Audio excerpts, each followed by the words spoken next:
ஆன்மீக தேடல் நிகழ்ச்சிக்கு உங்களை அன்புடன் வரவேற்கின்றேன். மீட்பரின் காவியம் பாகம் 242 எருசலேமுக்காக புலம்புதல் மற்றும் எருசலேம் கோவிலின் அழிவு பற்றி முன்னறிவித்தல் மற்றும் வரப்போகும் கேடு பற்றி அறிவித்தல் நிகழ்ச்சிகள் பற்றி பார்க்கலாம். மத்தேயு நற்செய்தி அதிகாரம் 23 இறை வார்த்தைகள் 37 முதல் அதிகாரம் 24 இறை வார்த்தைகள் 14 வரையும், மார்க்கு நற்செய்தி அதிகாரம் 13 இறை வார்த்தைகள் 1 முதல் 13 வரையும், லூக்கா நற்செய்தி அதிகாரம் 21 இறை வார்த்தைகள் 5 முதல் 19 வரை. நிகழ்ச்சிக்கு போகலாம். இயேசு பேசத் தொடங்கினார். ஓ எருசலேமே, எருசலேமே, உன்னிடம் அனுப்பப்பட்டவர்களை கல்லால் எறிந்து உன் தீர்க்க தரிசிகளை கொலை செய்கிற எருசலேமே, கோழி தன் ரெக்கைகளுக்குள் தன் குஞ்சுகளை ஒன்று சேர்ப்பது போல உன் குழந்தைகளை ஒன்று கூட்ட நான் எவ்வளவோ ஏங்கி இருக்கிறேன். நீயோ மறுத்து விட்டாய். இப்போது கேள் எருசலேமே, இப்போது என்னையும் கடவுளிடமிருந்து வருகிற சகலத்தையும் வெறுக்கிறவர்களே, என்னை நேசிக்கிறவர்களே, கடவுளின் தூதர்களை துன்புறுத்துவோருக்காக ஒதுக்கி வைக்கப்பட்டுள்ள தண்டனையால் வாரி செல்லப்படுகிறவர்களே, கேளுங்கள். இந்த மக்களினத்தை சேராத, ஆனாலும் நான் சொல்வதை கேட்டுக் கொண்டிருக்கிற நீங்களும் கவனியுங்கள். உங்களிடம் பேசிக் கொண்டிருக்கிறவரும் பறவைகளின் பறத்தல்கள் மற்றும் அதிர் ஒலிகளையோ அல்லது ஆகாயத்தில் நிகழும் முக்கிய நிகழ்வுகள் அல்லது பலியிடப்பட்ட மிருகங்களின் உள் உறுப்புகள் அல்லது தகன பலிகளின் நெருப்பு மற்றும் புகை ஆகிய எதையும் ஆராயாமலே நடக்க இருப்பதை சொல்லுகிறவருமாகிய இவர் யார் என்று கேட்டு கற்றுக்கொள்ளுங்கள். ஏனெனில் எதிர்காலம் முழுவதும் உங்களோடு பேசுகிறவருக்கு நிகழ்காலமாகவே இருக்கிறது. இந்த உங்கள் வீடு பாழடைந்ததாக விடப்படும். நான் உங்களுக்கு சொல்கிறேன், ஆண்டவருடைய நாமத்தினாலே வருகிறவர் ஆசீர்வதிக்கப்பட்டவர் என்று நீங்கள் சொல்லும் வரை இனி என்னை காண மாட்டீர்கள் என்றார். சூரிய ஒளியில் பிரகாசித்துக் கொண்டிருந்த கோவிலின் கனசதுர மாடத்தை சீடர்கள் கவனித்துக் கொண்டிருந்ததை கண்டு எபேசுவின் அருளப்பர் அந்த பலமான கட்டுமானத்தை இயேசுவுக்கு சுட்டி காட்டி அந்த கற்களின் அளவையும் கட்டுமானத்தின் அளவையும் பாரும் என்றார். இயேசு எபேசுவின் அருளப்பரை பார்த்து, இருந்தாலும் ஒரு கல்லின் மீது மற்றொரு கல் இருக்கும்படி விடப்படாது என்றார். ஒலிவ மலையின் ஒரு சரிவில் இயேசுவும் சீடர்களும் அமர்ந்தார்கள். இயேசு அந்த இடத்தையே கண் கொட்டாமலும் துயரத்தோடும் பார்த்தார். மற்றவர்கள் அதன் அழகை பற்றி பெருமைப்பட்டார்கள். அதன் பின் அவர்கள் தங்களுக்குள், இந்த அழகு உண்மையாகவே அழிந்து போகுமானால் என்று பேசும்போதே பேதுரு இயேசுவிடம், கோவில் இடிக்கப்படுவது பற்றிய தீர்க்க தரிசனம் எப்போது நிகழும் என்று எங்களுக்கு விளக்கி கூறும். தானியேல் இதை பற்றி குறிப்பிடுகிறார். ஆனாலும் அவர் சொல்கிறபடியும் நீர் சொல்கிறபடியும் காரியங்கள் நடந்தால் கோவிலிற்கு இன்னும் ஒரு சில மணி நேரங்கள் தான் இருக்கின்றன. ஆனால் எந்த போர் படைகளையும் போருக்கான ஆயத்தங்களையும் காணவில்லையே. அப்படியானால் இது எப்பொழுது நிகழும்? எது அதன் அடையாளமாக இருக்கும்? நீர் வந்துவிட்டீர், போய்விட போவதாக சொல்கிறீர். இருந்தாலும் நீர் மனிதருக்கு மத்தியில் இருக்கும் போதுதான் அது நிகழும் என்பது எல்லோருக்கும் தெரிந்திருக்கிறது. ஆகவே நீர் திரும்பி வருவீரா? எப்போது திரும்பி வருவீர்? நாங்கள் தெரிந்து கொள்ளும்படி எங்களுக்கு சொல்லும் என்றார். இயேசு சீடர்களை பார்த்து, பன்னிருவராகிய உங்களுக்கு பெரும் உதவியாக இருக்க போகிற எல்லோரிலும் அதிக பிரமாணிக்கமுள்ள சீடர்கள் இன்னும் இருக்கிறார்கள்.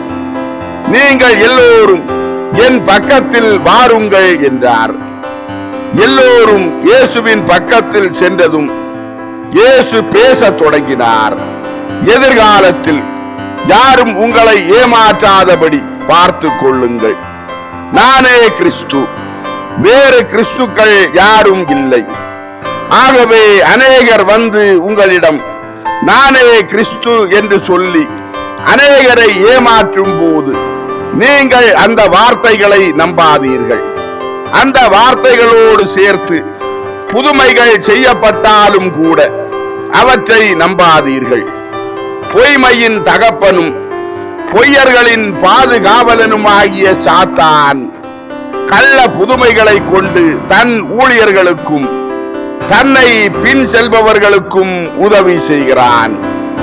ஆனாலும் அவை நல்ல புதுமைகள் அல்ல என்பதை எளிதாக அடையாளம் காண முடியும். ஏனெனில் அவை எப்போதும் பயம், மனக்குழப்பம், பொய்மை ஆகியவற்றோடு இணைந்திருக்கும். கடவுளின் அற்புதங்களை நீங்கள் அறிந்திருக்கிறீர்கள். அவை பரிசுத்த சமாதானத்தையும் ஆரோக்கியத்தையும் விசுவாசத்தையும் மகிழ்ச்சியையும் தருகின்றன. அவை பரிசுத்தமான ஆசைகளுக்கும் செயல்களுக்கும் இட்டு செல்கின்றன. மற்றவை அப்படி செய்வதில்லை. ஆகவே எதிர்காலத்தில் கள்ள கிறிஸ்துக்களாலும் உண்மையில் தாங்கள் மக்களை அழிக்கிற காட்டு விலங்குகளாக இருந்தாலும் மக்களினங்களின் இரட்சகர்கள் என்ற போர்வையில் தங்களை ஒழித்துக் கொண்டிருக்கிற அனைவராலும் செய்யப்பட நீங்கள் காண்கிற புதுமைகளின் வடிவங்களையும் அவற்றின் விளைவுகளையும் பற்றி ஆழ்ந்து சிந்தியுங்கள். போர்களை பற்றியும் போர்களை பற்றிய வதந்திகளையும் நீங்கள் கேள்விப்படுவீர்கள். அவற்றை பற்றி மக்கள் பேசுவதை நீங்கள் காண்பீர்கள். அவர்கள் உங்களிடம் இவை முடிவின் அடையாளங்களாக இருக்கின்றன என்பார்கள். நிலைகுலைந்து போகாதீர்கள், அது முடிவாக இருக்காது.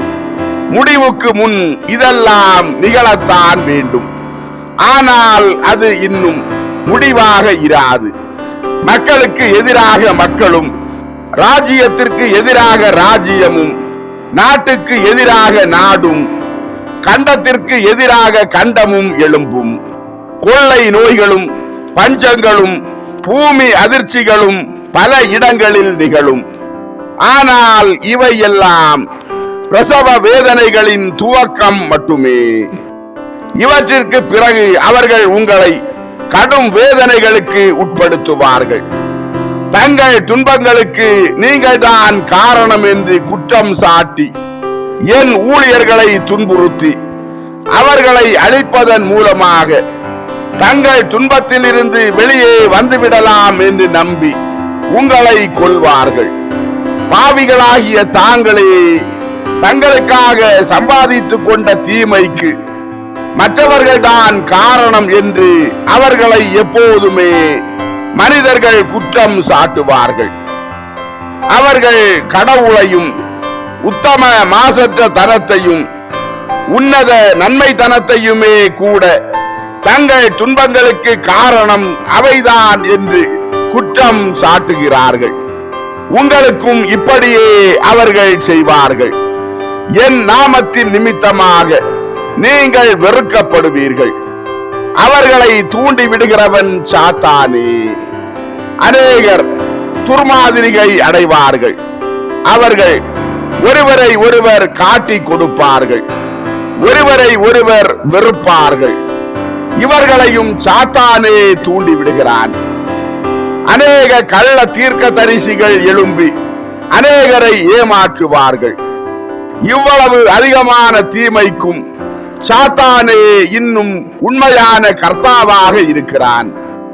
அக்கிரமம் அதிகரிப்பதினால் அநேக மனிதர்களில் அன்பு குளிர்ந்து போகும். ஆனால் இறுதி வரை நிலைத்திருக்கிறவர்கள் ரட்சிக்கப்படுவார்கள்.